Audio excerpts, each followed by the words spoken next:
All right. Hey, what is up, guys? Coach Mac, Play Fast Football. We are here with our week 7 update. So week 7 in the high school season, week 6, I believe, in the college season. So we are here to talk about our update this week, what went on in high school football, what went on in college football. We're here for Q&As. We're here for all of it. Anything that you guys want to talk about, we are here for tonight. So unfortunately, we played absolutely terribly on Friday night. This past Friday night was the worst defensive performance in my 17 games at my new school that I've been at the last year and a half. Um, got behind the 8 ball early, struggled a little bit with what we were doing defensively, and got to a point where once we got behind a little bit, we started to panic. Guys started to look where they shouldn't look. Defensive players trying to make plays because we were down. And once that happens, you kind of get in a bad way on defense. Once your guys start trying to make plays that really aren't theirs to make, you end up in a world where there's poor eye discipline, poor gap responsibility, poor coverage responsibility, guys just kind of peaking where they shouldn't peak, simply because now we didn't lay down by any means. We didn't quit by any means, but, we had guys that were trying to make plays because we were struggling and our offense was struggling. Our special teams was struggling. We were poor in all three phases. And, what ends up happening is guys start trying to make plays that they shouldn't make that aren't within the structure of the defense. And, that leads you to get into a lot of trouble, right? So, anytime you look at bad defensive performance, you can usually pin it back to eye discipline, poor eye discipline, gap responsibility in the run game, coverage responsibility in the pass game, trying to be where you shouldn't be or where you think you need to be based on where you think the ball's going, but not being where you're supposed to be, and fitting runs the way you need to fit runs and fitting coverages the way you need to fit in coverage based on your responsibility. You're basing everything on what you think you see because you're trying to make plays. So, if you do this or if you have done this long enough, if you've been in this game long enough, or if you've been in any athletic venture long enough, there's going to be nights where you just don't have your best stuff. There's going to be nights where nothing goes your way. And it's all about the response. It's all about what you do in that setting. And, unfortunately for us, we learned the hard way. This is the first game that's ever really gone sideways early from the first and second quarter on. We've had some games that have gotten away from us late since I've been there, but nothing that's ever really gone sideways from the get go early on. And first off, hats off to the opponent. They did a great job, had a great game plan. They executed their game plan. They won in all three phases, so they did a really good job on special teams. They did a really good job with their offense attacking our defensive structure, and then they did a good enough job with their defense to, keep our offense at bay, force some 3-and-outs in some situations that put us in a bind. Our offense was able to respond late in the first half and early in the third quarter to put some points on the board, but we really couldn't get anything going on defense. And, when that happens, I just did a YouTube short video talking about it.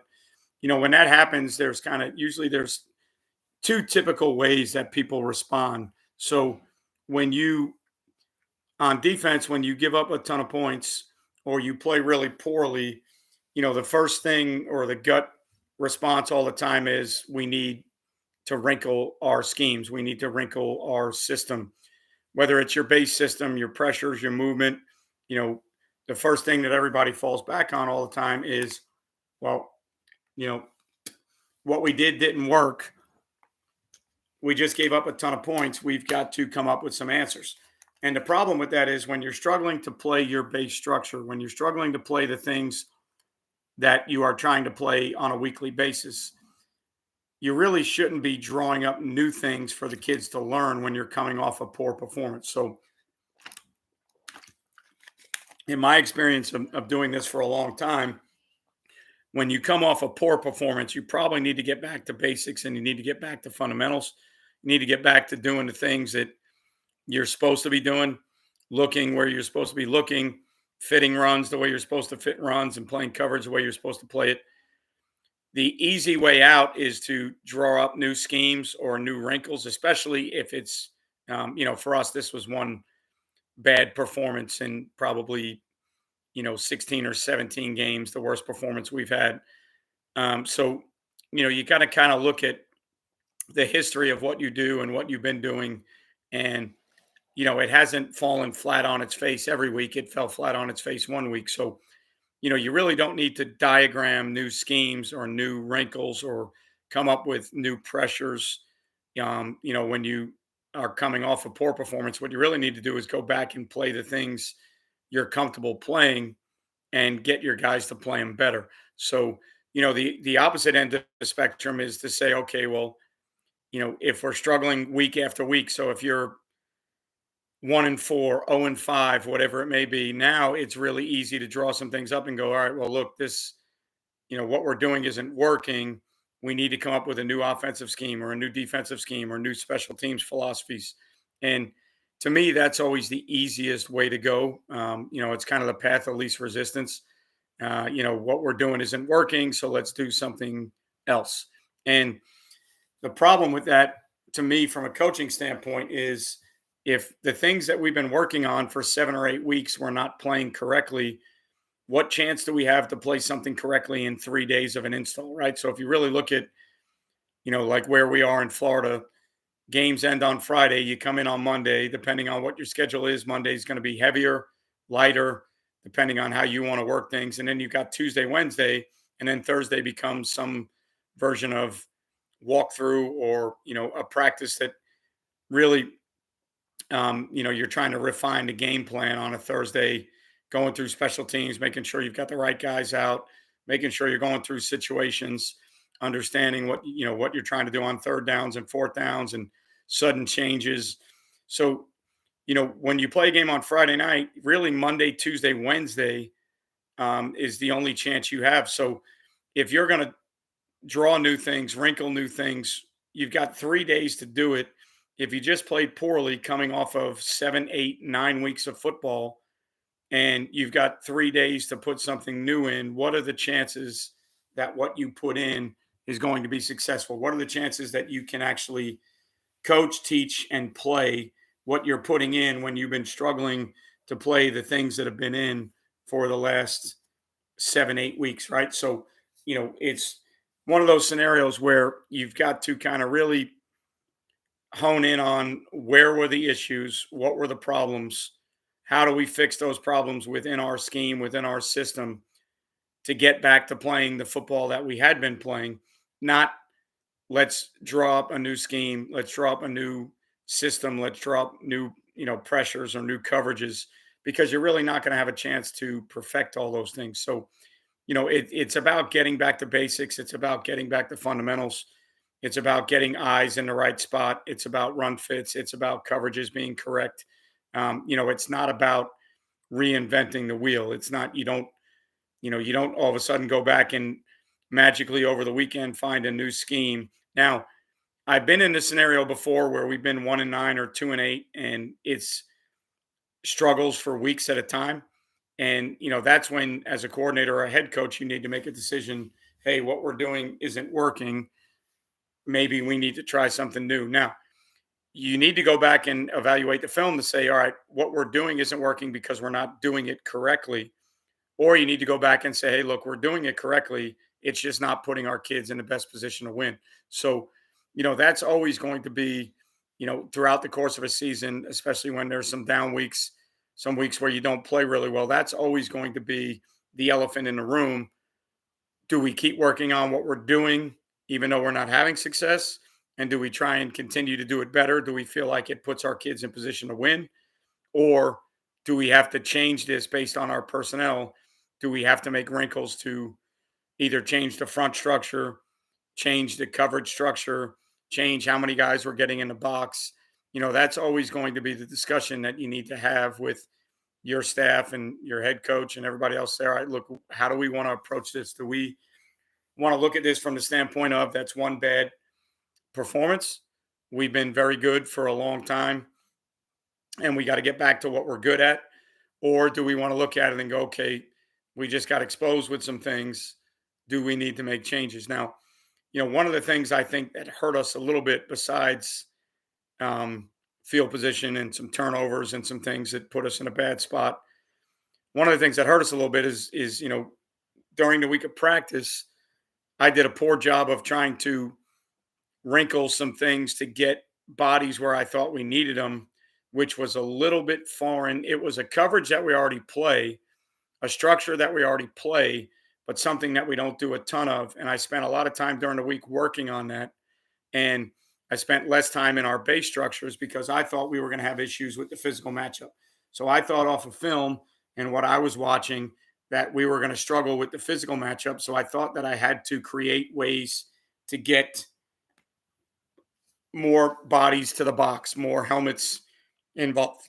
And, I did it within a structure that we already play. So I didn't really draw up anything new, but it's something that we don't play a ton of. And then we spent a lot of our time in practice working on that. And that took us away from the reps that we would get in our normal stuff. And, I feel like that is part of the reason we played poorly. And when I go back and watch it, the physical matchup wasn't as bad as I thought on film. We kind of held up physically a little bit better than I thought we would.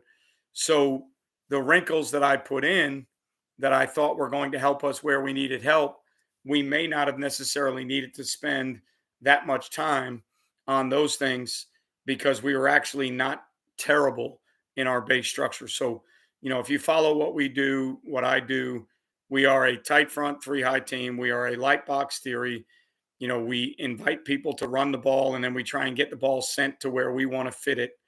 And, that's who we are. That's our identity. That's our personality. And, I was a little bit leery based off of film. I thought that their bodies versus our bodies in the light box theories was not a good matchup. So, I decided that I needed to wrinkle some things, change some things up. And then I decided to spend a lot of time during the week in the wrinkles and the change up because we hadn't played a ton of that. So I needed to make sure the run fits were right. And we had quarterback players where they belong. And, if it was read game, we were in the right spot. And if it was passing game, our coverages were sound or what we were doing was sound. So, we took some extra time during the week working on stuff that, really at the end of the day, I don't know if we truly needed it. So, that goes back to film evaluation, evaluating your team, evaluating the opponent, figuring out what you need, what you think you need. And those are all things that you learn. Unfortunately, the only time that, or the best time that you learn is when a situation like this occurs. A lot of times, if you're winning games but playing poorly, the win kind of overshadows some of the other things, and you don't really get back to brass tacks of what we need to do. When you lose or you get beat up a little bit, that's when you start really analyzing all the things that are going on, the things that you need to do, the things that you didn't do. So, sometimes it takes a game like that to really get back to, all right, what are our deficiencies? Where are we struggling? How do we fix those? And what do we need to address, that week in practice? So, part of that was game plan. Part of that was me trying to put our guys in what I thought was the best position based on what I thought was the physical matchup. And, the physical matchup was nowhere near as bad as I thought. But by the time, I realized that the physical matchup was not as bad as I thought, it's already too late. We were down 21-7, eventually 28-7. So, it kind of has already gotten away from you a little bit. And when you finally realize that, hey, I think we're okay in our base structure, playing things the way we know how to play them, it was already a little bit too late. And then what happened is when they got away from what I thought they were going to do and what they did early in the game, and they went back to their base structure, all of a sudden we couldn't play our base defense. We couldn't, we struggled with coverages. We struggled with pattern matches. We struggled with, our spot drop stuff. We struggled with our pressures. And then, ultimately at the end of the day, the other thing that happened was when we were in position to make plays, we didn't make plays. So we sent five, had a guy unblocked, and the quarterback made a miss, extended the play, and ends up throwing a big play for a touchdown. Well, you know, part of that is not necessarily the structure or not playing the structure right. We were good where we needed to be in coverage based on the pressure, but the guy that was free didn't get home, didn't make a play. The quarterback made a play and extended. So, you know, you've got to go back and kind of analyze all those things and look at all the different scenarios and statistics and things and kind of really get back down to, all right, what is it we do? What is it that we need to do? What do we need to fix? And, for us, it's kind of getting back to base fundamentals, right? Getting back to our run fits, getting back to when we pressure, how are we fitting those pressures? What is the coverage behind the pressure? Where do we need to exchange certain routes or certain combinations? Where are we getting hurt? So, every once in a while, there's going to be a game like that. There's going to be a game like that for everybody, right? So if we talk about, the college spectrum, you've got, Texas who just lost to Oklahoma, and Texas was undefeated. Texas was in, number 3 in the nation, whatever it is. They just won 55-0 or whatever it was last year. Oklahoma comes in and beats them. Texas is now in that situation. Texas is now reeling off of that game. What are they going to do? How are they going to respond? Notre Dame comes off of, an epic battle against Ohio State where it looks like two blue bloods and, two of the best programs in the country. And then they turn around the next week and they lose to Louisville. So, it goes on at every level. It happens at every level. Excuse me. It's not it's not just a high school thing. It's not just a junior high thing or a Pop Warner thing. Every level deals with weeks where the outcome is not what you wanted, but not only is it not what you wanted, the outcome isn't really conducive to what you thought the playing field was. Games in college where there were upsets and, games in college where there were teams who were supposed to show up and play a certain way that didn't play a certain way. So, it goes on at every level. It goes on at our level, the college level. It goes on at the NFL. A week and a half ago or whatever it was, the Bears played the Packers, I think, on Thursday night, and the Bears are 0-4, and they come in and they absolutely roll the Packers. The Bears had done nothing on offense. Everybody was talking about Justin Fields and how poor he was, and all of a sudden he comes out and has an unbelievable night, and DJ Moore has an unbelievable night. So, sometimes I think we need to look around the bigger spectrum of football, and we need to look at the higher levels, and we need to figure out that it happens to them too. It's not something that is just a high school deal. So, it's a matter of learning from mistakes. It's a matter of cleaning up and fixing things that you're doing. And then, really as a coordinator or as a head coach, it's where are we going to spend our time fixing what we need to fix? And a lot of times that time is not necessarily do brand new things, right? That time is not necessarily completely wrinkle and change everything because you only got 3 days to do it. Right. So what are you going to do? Create a brand new system? No, you've only got 3 days. So that's where, to me, and I talk about it on my channel all the time, the intricacies of coaching and the ins and outs of coaching that are beyond just a whiteboard and a marker, that are beyond just an X and O, that are beyond just a scheme. It's, seeing where you are. Thank you, Pete. I appreciate you, but seeing where you are, seeing what you do, seeing the momentum of the season and feeling that out as a head coach to say, hey, look, we're in a good spot. We just played really poorly. Let's get back to fixing the things we need to fix, and not just saying, hey, that was awful. Throw the whole thing out, start from scratch. I don't, at our level, especially at the high school level, I don't really think that's the best way to approach things because we've only had X amount of time to do X amount of things, and we aren't doing those very well. There's no way in 3 days we're going to pick up something brand new and execute it at a high level, right? So, again, if it's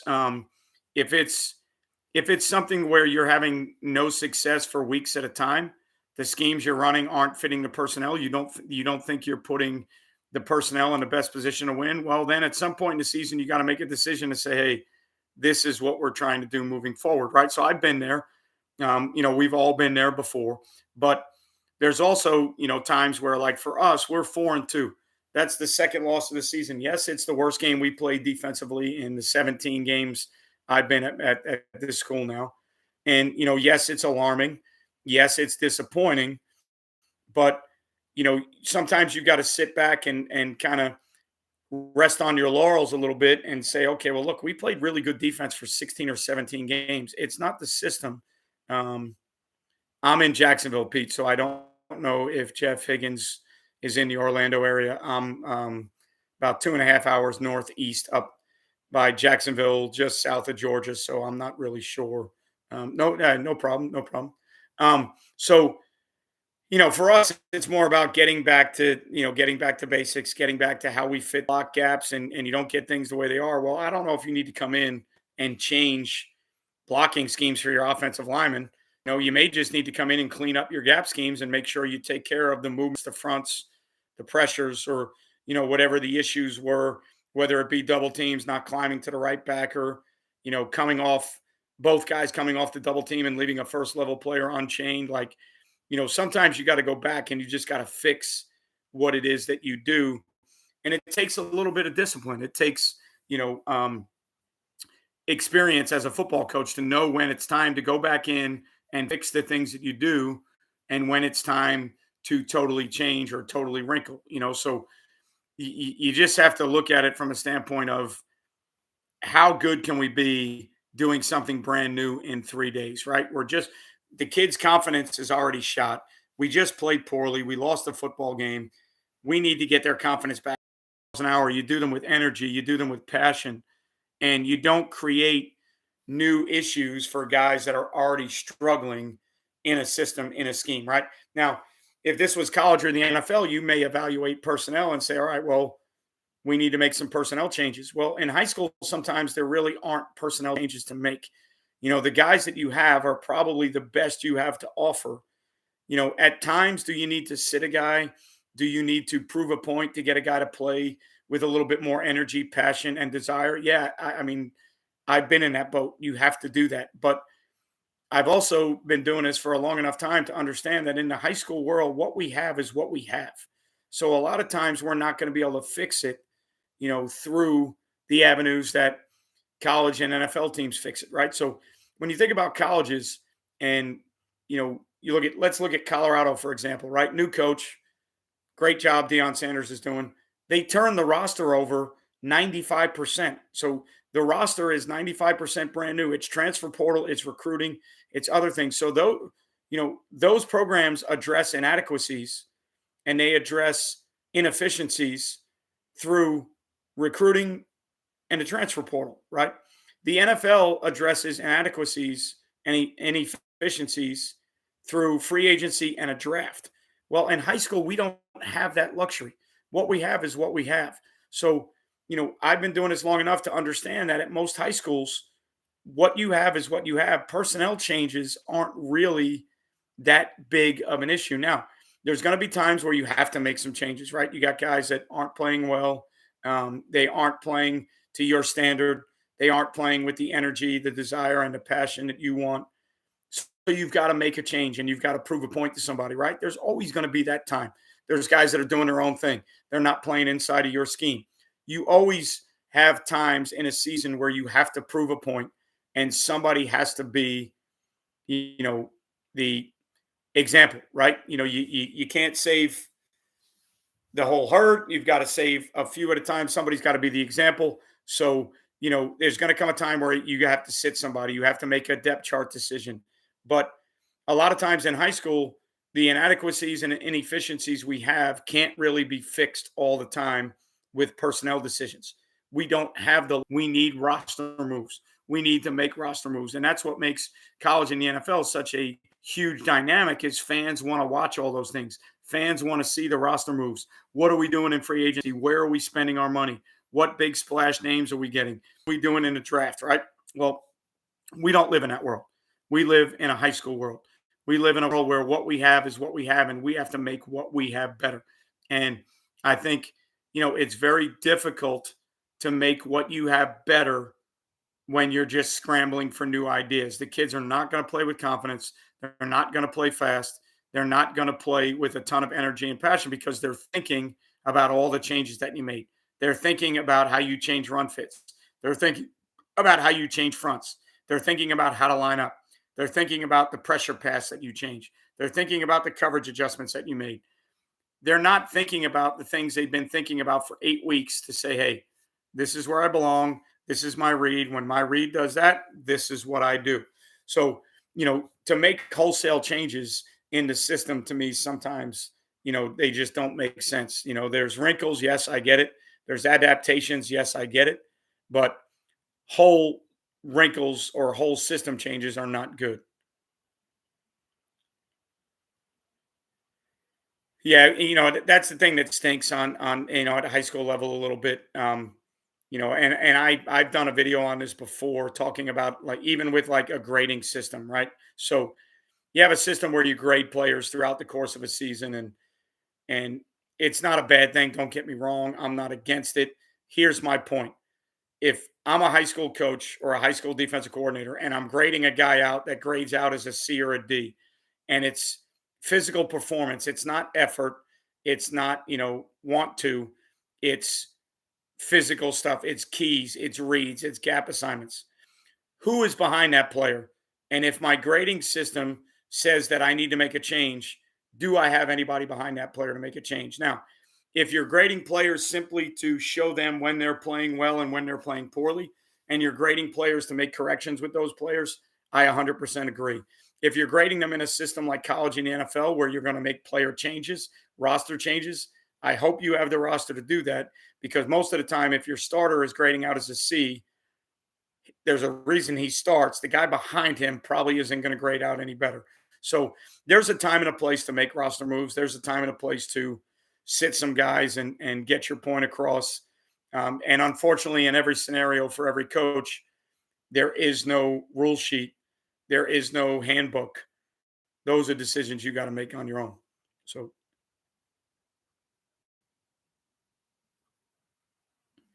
all right. So base quarters, 2 by 2, 3 is to the flat, 2 is on the wheel. So for that situation, for us, the way we play it, the outside linebacker or the nickel has to take 2 on the wheel because we play all of one man with the corner.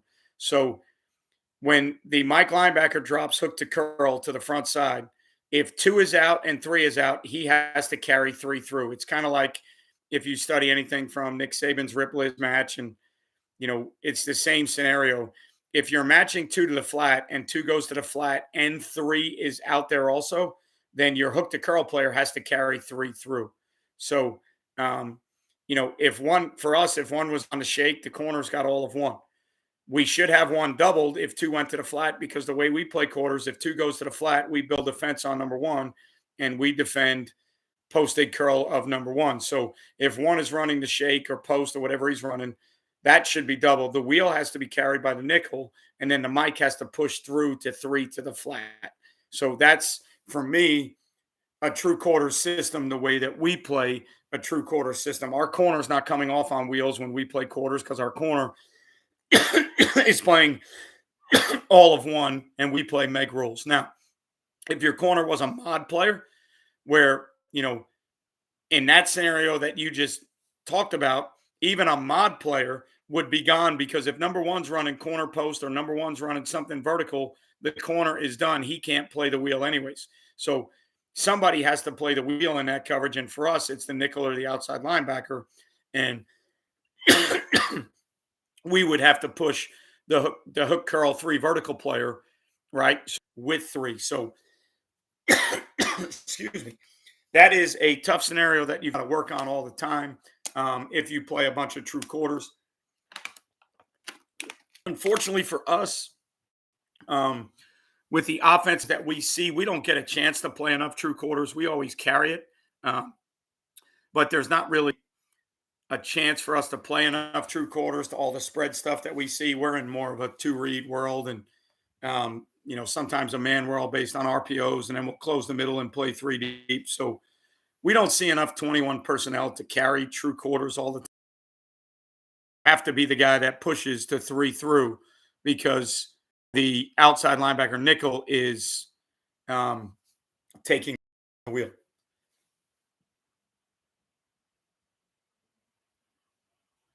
Oh, all right. So it depends on how you play number one.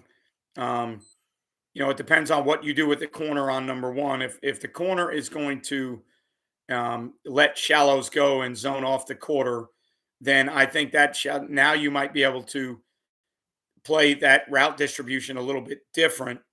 Because now if one can get off on the corner, then maybe the Sam doesn't have to carry the wheel based on the route distribution. For that scenario that you just described exactly, we play Meg rules with the corner. So we're going to play the shallow with the corner. So we're going to play the corner on all of one. We don't get off on shallow. We don't play mod rules. We play Meg rules when we play quarters. So the shallow is going to be played by the corner so that the wheel can be played by the nickel and 3-through can be played by the Mike. So that route combination ends up becoming almost man-to-man or man-free, like most pattern matching defenses will become down the field. They all eventually become some version of zone match, man match eventually. So that scenario for us would be nickel on the wheel, Mike pushing 3-through, and my corner would be playing all of the shallow because that's how we play it. Now, again, if you were a mod team or you were a team that when number one goes inside early in the down. So, when you teach like mod coverage, if one is under early in the down, the corner is going to let that go. Well, if that's how you're teaching that, then your pattern match underneath changes a little bit because now maybe you can almost spot drop the two underneath players to where now the nickel can base to look at that scenario. There's the Meg way, the way that we play it. And if we play it Meg, we're playing the shallow with the corner, which means the nickel has the wheel and the Mike is 3-through. If you are a mod team, corner is going to zone that off. Well, he may be able to help you on the wheel. So you might not have to carry the wheel with 3-through. So now maybe the Sam or the nickel can be the running back and flat player. The Mike can play the shallow and the corner can play the wheel. So to me, it's all about how you match patterns, how you teach your pattern match, how you teach your system. And hopefully that helps you, P-Block. But every system is different. So I can't really tell you how you play it or how you would play it. I can only tell you how we would play it, right? So now within that conversation, one of the things that we looked at this past week was, is there a time and a place where we would be better spot dropping, playing single high stuff and dealing with the throwing windows that may get a little bit bigger, but based on scenarios, formations, always knowing that we have bodies in the run game and in the passing game where we need them, we just may not match patterns as aggressively if we spot drop, right? So, you know, the reason I looked at that and we started thinking about that was, all right, we just played poorly. Maybe there's too much going on in our pattern match. Maybe we can't get our eyes. Played six linemen, so they had an ineligible somewhere that kind of affected our pattern match a little bit because, what was actually trips wasn't really trips because three was ineligible. And that's a lot for kids to see on the fly, a lot for kids to discern in a Friday night game, especially when things aren't going your way. So, sometimes if you were playing a spot drop 3D, three deep single high system, those formations wouldn't bother you as much because I really don't care if that guy's eligible or not. I'm dropping hook to curl, I'm dropping curl to flat, and then I'm relating to routes based on how they now distribute within my zone. So I'm spot dropping, but then I'm playing, you know, kind of a man matching concept within my zone, right? I'm not just spot dropping and covering grass. So, when I look at teams that are giving us multiple formations, exotic formations with six linemen, exotic formations with guys that aren't eligible. Sometimes you look at, hey, if we just spot dropped and played three deep and we were hook curl, curl flat, old school, we might be better off against all the stuff that we see. Yes, there's going to be some bigger throwing lanes, but we've got to hope that, bodies in those throwing lanes, bodies getting to the quarterback getting, being under duress is going to change all those things. So, one of the things I've talked about in previous videos is I've done an analytical study over the summer of results in spot drop and pattern match. And what I have found is when we pattern match correctly in 7-on-7, we give up less completions. But when we bust our found is when we spot drop in 7-on-7, we give up more completions, but we have less busts or less explosive plays. So there's less explosives down the field when we blow a coverage, but there's more throwing windows underneath because we aren't matching patterns as tightly. Now, that's in the 7-on-7 world. Where you take that argument a step further is when you say, okay, well, in a game, there's a pass rush, there's bodies that are in throwing lanes, all those windows that you're not covering as tightly in spot drop as you do in pattern match. Is that as big of a deal in 11-on-11 football? And that's the kind of, to me, that's the analytical decision you need to make as a coach. So if your spot drop is kind of sketchy in 7-on-7 because everything is 5 out and everything is clear throwing lanes with no pressure on the quarterback other than the Mississippi count, then it's really hard to judge whether those coverages won't work in a full Friday night game when you have pressures, change ups, pass rush, people in throwing lanes. So you can look at the data, and I've analyzed and I've studied the data. And again, what I found is when we spot drop in 7-on-7, we give up more completions underneath, but we give up less explosive plays because we don't bust in coverage as much because it's easier to play the spot drop system. When you pattern match, there's a lot more teaching involved.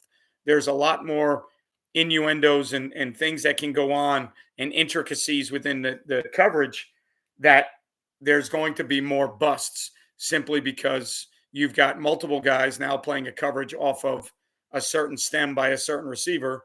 If they don't read that correctly or if their eyes aren't in the right place, you're going to bust more often in those coverages than you are in spot drop. But in spot drop, when the kids are confident with where they're dropping and where they're going, the throwing lanes get a little bit bigger, but you don't bust down the field as much. So it's all, to me, about results and what you're trying to get to. If you're giving up a bunch of big plays in coverage playing pattern match, then maybe you need to go to spot drop and eliminate the explosive plays, knowing that you may give up more completions. But if the completions are inside and in front that we can rally to and tackle, then that's better for us than the explosive plays that we're giving up, right? So that's trial and error. That's analyzing, analyzing data. That's, looking at things that you're doing and figure out what you're doing, what you're trying to accomplish in a 7-on-7 setting, and then taking what you're doing and what you're trying to accomplish in a 7-on-7 setting and now elevating that to a full game 11-on-11, right? So those are things that you're always going to look at, things that you always have to analyze, things that you always have to study, and you've got to chart things, and you've got to chart 7-on-7s, and you've got to chart completions and explosives and, all things like that, because it's going to matter when it ultimately comes down to you making a decision. So, that's where we're at. Coming off last week, those are some of the things that happened to us. So I wanted to make sure that I addressed what we're looking at, what happened to us, what we're trying to do moving forward, so that I can give you my 2 cents on where I sit on when we play poorly, when we struggle, what we try to do after that, right? Because coaching's easy when you're playing well. Coaching's easy when you're winning a ton of games. You just keep doing the things you're doing well, and that's kind of where we're at. Now, getting back into the college world, again, I think college football is getting more and more exciting. I think there's more teams in the mix now than there were in the past. And, now you go back and you look at this week and you go, okay, well, now we're going to have a new top 4, right? We're going to have a new,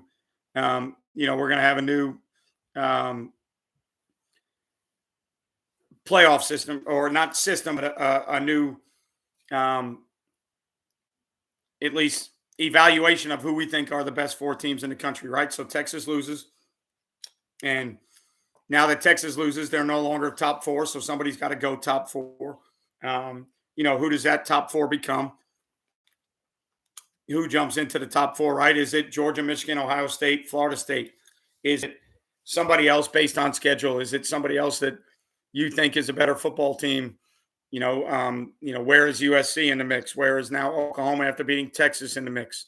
All things that the playoff committee and everybody has to look at. But, again, with better matchups in college, you're now starting to see the same things that we struggle with, right? So to me, Notre Dame is the perfect example. Notre Dame played a hell of a game against Ohio State, two blue bloods, two top tier programs. And after losing that game in the fashion that they lost it, they come back and lay an egg against Louisville. So it's not just us dealing with high school kids. It's not just us dealing with set stuff, right? So Notre Dame should be able to beat Louisville, even if it's coming off a tough week, even if it was a short week, even if it was, things didn't go our way early.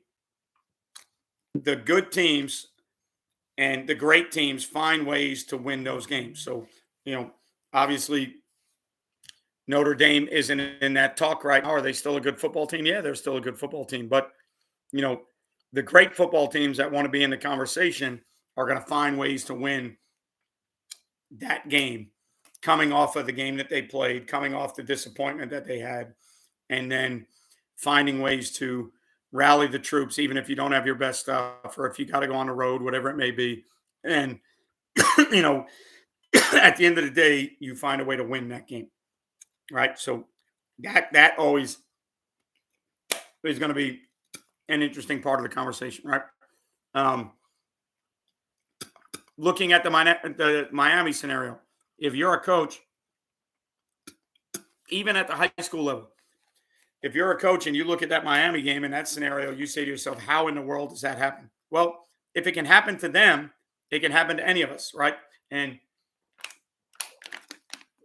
to me, that is probably so. They're obviously playing the things they need to play. They're practicing the things they need to practice to get into that situation.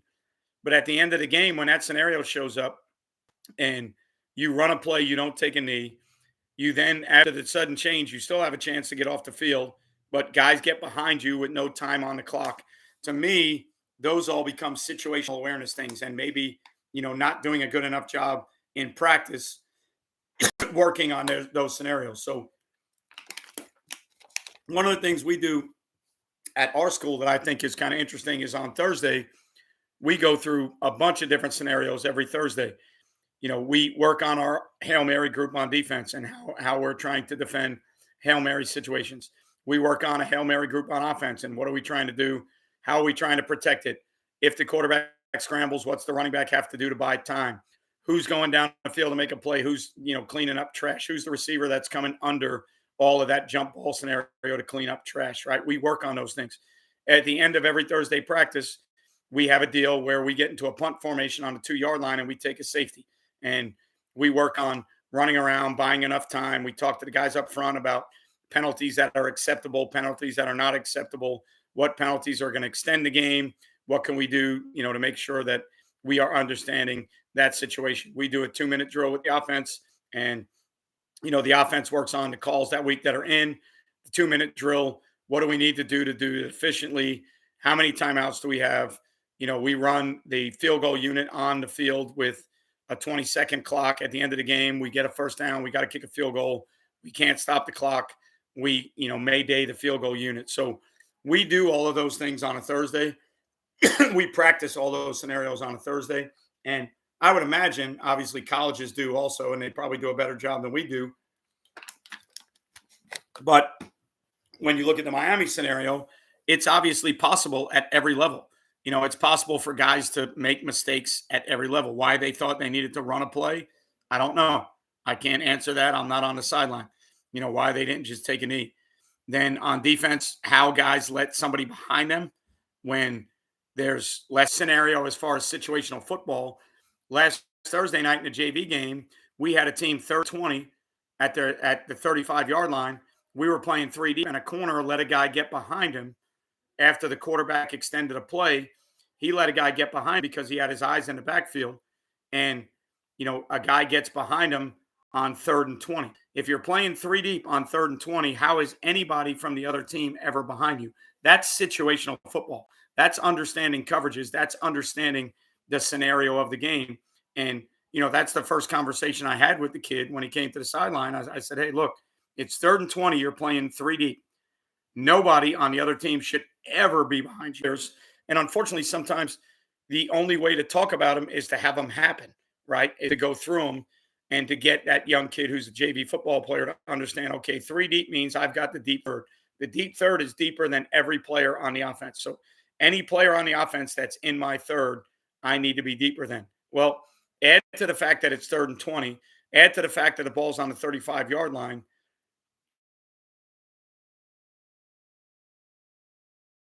Play when you've worked your butt off to get a team in 3rd and 20, right? That's what we're talking about, situational football. That's when we're talking about situational coverages, understanding what your job is. When you look at like pass rush things, all right. So on 3rd and 20, how do we let the quarterback out of the pocket? Where we know that in that situation, a quarterback out of the pocket really affects coverage. It really affects the discipline of our guys in coverage. We need to be thinking about setting edges high and making the quarterback step up in the pocket, right? Because when he steps up in the pocket, that doesn't fluster the guys in coverage as much as it does in, especially, high school football, junior high, Pop Warner football. When kids, which again, where are their eyes? What are they looking at is part of the problem. But when kids see a quarterback scramble, magically, all the defensive players in coverage think they need to go run to make a tackle. Well, it's 3rd and 20. If we stay in coverage and the quarterback scrambles, is he going to run for 20 yards? Well, if you don't talk about those scenarios enough, if you don't discuss those scenarios enough, kids won't be able to think about them when they're on the field. So what are they going to think about? Hey, I'm looking in the backfield. The quarterback's running. I got to go tackle the quarterback, right? So, situational football, how we coach it, how we deal with our kids, how we talk to our kids, those are always going to be extremely big, you know, issues at some point in the game. Down and distance, coverage we're playing. What are we trying to take away? We have to do it with some of our, pressure looks sometimes. It's like, okay, look, 4th and 1, under center, there might be a sneak. This pressure needs to be lined up. We almost need to show it. We need to be taking away A and B gaps, right? But if it's 3rd and 8 and we were running the same pressure, it doesn't have to be run the same way based on a down and distance, right? So those are situational things that you're talking to guys about.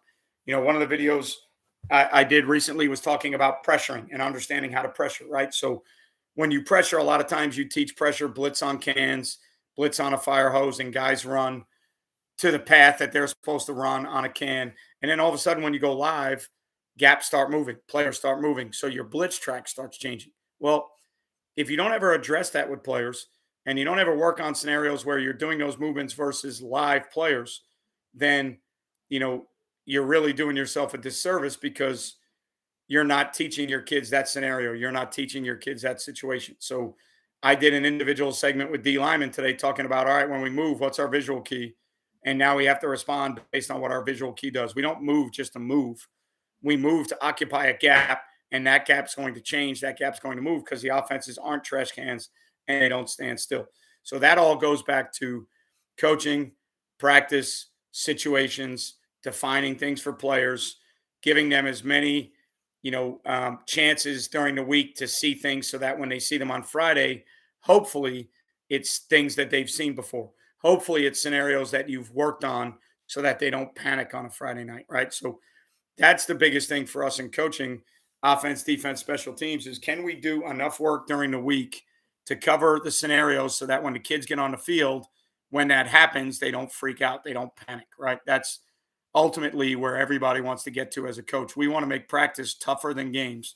We want to make situations in practice tougher than games so that when the game happens, the situation is a lot easier, right? So, huge week of college football, huge games that were played, going to make a huge impact on playoff implications, playoff structure. But it's good to watch those things as a high school team because college coaches go through it. They go through the same things we go through. You would think they wouldn't because they have 38 guys on staff and they all make, hundreds of thousands of dollars to millions of dollars. You would think they'd be better at that, but sometimes they struggle with the same things we struggle with, right? Because it's coaching. It's what we do. It's how we do it. All right. So I appreciate all you guys being here tonight. We're going on about 55 minutes now. Again, Wednesday night. I've got some things that I have to clean up from my practice today. I've got school tomorrow. I've got a job like everybody else. So appreciate all you guys being here. Appreciate all the comments that you guys made. Appreciate the questions that you asked. Again, we're going to keep doing this every week. Hopefully, we keep getting more and more people in the chat asking questions, talking about things that they're dealing with, things that they're struggling with, things that they're seeing. I'm going to tell you about things that we're doing, things that we're struggling with, things that we're seeing that are giving us issues. So, again, this forum, this setting during the season, it's about all you got. Otherwise, all you're going to get is social media answers, a diagram of somebody playing a certain coverage or blitz from the week before. You're not going to get the information you need. This setting, this forum, asking questions, talking about what you see, talking about where you need help, asking other people what they do to other things. This is our setting. This is our scenario as high school coaches. So, going to keep it rolling, going to keep doing it. Again, if you like what we do on YouTube and you like whiteboard videos, then check us out on Patreon, patreon.com/Coach Mac. It's YouTube on steroids. It's video clips. It's us playing stuff. Sometime probably tomorrow or this week, I've got to get a video out going through the first 3 or 4 drives of our previous game, which obviously we struggled. So I've got to do a video looking at us struggling, looking at the things we struggle with, because that's what Patreon is. It's a juiced up YouTube version. So if you like us here, check us out on Patreon. Again, thank you to all of you for being here on a Wednesday night. Good luck to all of you that are playing. Good luck on this week's game. Hopefully you guys are healthy. Hopefully you've got a good plan. Hopefully your kids are ready to execute that plan. I appreciate everything you do for me. Appreciate you being a part of Play Fast Football. Remember, you won't play well until you play fast. I will see you guys next week.